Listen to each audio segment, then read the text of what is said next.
Welcome, stranger. Name's Halleck, and it's a pleasure meeting you. I run this little shop. Got enough supplies here to keep you alive and fighting. Rage, at its core, is a first-person shooter. These other elements like racing and vehicle combat, they're additive to the experience. But it's important not to get confused by really what we do.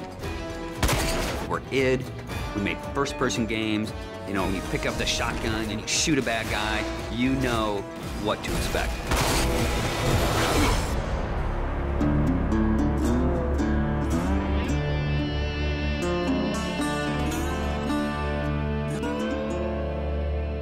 So in Rage, what we've tried to do is in every new environment that you enter, we give you a new weapon or a new ammo type or a new engineering item to keep the experience fresh. And as you play through the game, your arsenal grows and grows. It's a few different elements that really make a weapon good or satisfying. When you hit the fire button, it needs to do something on the other end. And that's where you get the feedback from blowing a head off or seeing a cool death animation. You know, I've always loved shotguns in all of the id games especially. I think if we didn't have a shotgun, a lot of fans would be upset. But the crossbow, because it's so different and so new, it's almost like this utility weapon. My favorite weapon in Rage is the wing stick. Let me guess. You want to know how to throw a wing stick. The wing stick is an offhand, instant throw weapon.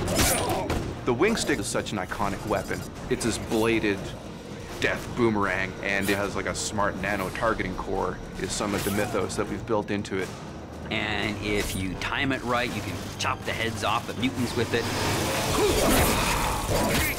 We have these things we call gadgets or engineering items. Things like a little remote control car with a bomb attached to it. Now you're building this little defense turret. If you have the parts and you have the plans to build it, you can build these anywhere in the world. So now you're running around, you're firing, and instead of just tossing a grate or just throwing the wing stick, you're tossing down a little defense turret. When we have other more complex engineering items as you progress through the game, things like sentry bots that are automated robots that shoot all your enemies for you. If you utilize some of the other gadgetry items, you can make it a thinking man's game. But it doesn't stray too far from our core mechanics. It's one button. It all follows the same principle. I pay nicely for quality goods. There is an economy, and when people first think about the economy, they think RPG. But the economy is really your tool to manipulate how you want to play the game. It really is this player choice mechanic. So you're picking up this cash and these other cool items, then you sell it and you pick which ammos you want to buy. When you get these new things, you'll want to try it out. And when you do, you learn how that impacts you as the player and how you want to approach a situation. But at every step of the way, we never want the inventory to get in the way. It's there for a reason, it always has a purpose, but we still want to stay true to that kind of action. The world in Rage is about survival and all the elements that the player will need to succeed in surviving. It's up to them how they want to use those gadgets, weapons, and ammo types.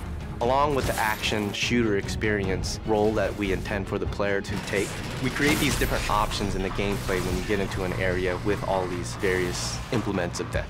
Or, you know, you may not want to have any strategy. You just may want to kick in the door, pull out your big shotgun, and start blasting away at the bad guys.